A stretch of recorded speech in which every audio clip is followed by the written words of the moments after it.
संजय उवाच दृष्ट्वा तु पाण्डवानीकं व्यूढं दुर्योधनस्तदा आचार्यम् उपसंगम्य राजा वचनम अब्रवीत।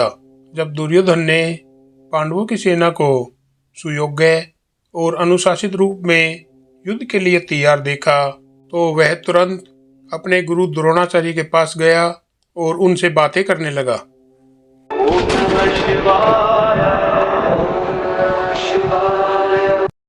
मेरे सनातनी भाइयों बहनों, हम श्रीमद् भगवद गीता के श्लोक दर श्लोक का अध्ययन कर रहे हैं।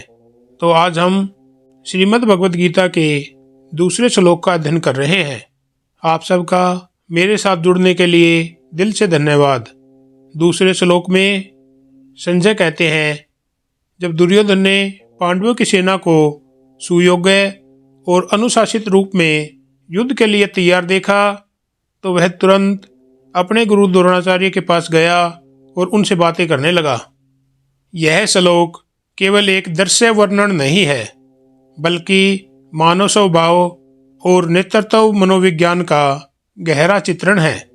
यहाँ दुर्योधन का मन चिंता और अहंकार के बीच डोल रहा है। वह युद्ध भूमि में अपने प्रतिद्वंदियों की तैयारी देखकर असुरक्षा महसूस करता है, परंतु वह अपनी असुरक्षा को छिपाने के लिए गर्व और नीति की बातों का सहारा लेता है। मेरे सनातनीय भाइयों और बहनों, अगर इस श्लोक को हम दार्शनिक दृष्टि से देखें तो इसका अर्थ निकलता है दृष्ट्वा तु पांडवानीकम। देखना यहाँ केवल शारीरिक दृष्टि नहीं है, यह चेतना का अवलोकन है, जहाँ व्यक्ति अपने प्रतिद्वंद्वी की ताकत देखता है तो भीतर उसका अहम और भय दोनों सक्रिय होते हैं।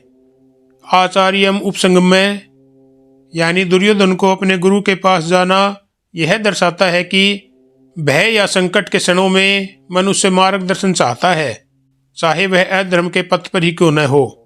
राजा वचनम अब्रवीत, यहाँ राजा शब्द यह संकेत देता है कि दुर्योधन अपने भीतर की असुरक्षा को राजा के गर्व से ढकना चाहता है। यह अहंकार और असुरक्षा के द्वंद्व का सुंदर प्रतीक है। मेरे सनातनी भाइयों और बहनों, आज के युग में इस श्लोक का महत्व क्या है? पहला, स्थिति का विश्लेषण। किसी भी चुनौती या प्रतियोगिता में सबसे पहला कदम है स्थिति को ध्यानपूर्वक देखना और समझना। बिना अवलोकन के निर्णय अधूरे और भ्रामक हो सकते हैं। दूसरा, नेतृत्व की परीक्षा। दुर्योधन का यह क्षण हमें सिखाता है कि सच्चा नेतृत्व केवल रणनीति से नहीं, आत्मसंयम और विवेक से तय होता है। नेता का मन संतुलित न हो तो पूरी सेना दिशाहीन हो जाती है। तीसरा, अहंकार बनाम यथार्थ यानी ईगो वर्सेस रियलिटी। दुर्योधन ने देखा कि पांडवों की सेना अनुशासित है, परंतु उसका अहंकार उसे यथार्थ स्वीकारने नहीं देता। आज के जीवन में भी जब हम प्रतिस्पर्धा देखते हैं तो हमारा अहंकार अक्सर वास्तविकता को धुंधला कर देता है। चौथा, गुरु की आवश्यकता। कठिन समय में भी व्यक्ति गुरु की ओर मुड़ता है। यह दिखाता है कि ज्ञान का मार्गदर्शन ही मन की स्थिरता देता है। मेरे सनातनीय भाइयों और बहनों, इस दूसरे श्लोक की आधुनिक जीवन के लिए क्या शिक्षा है?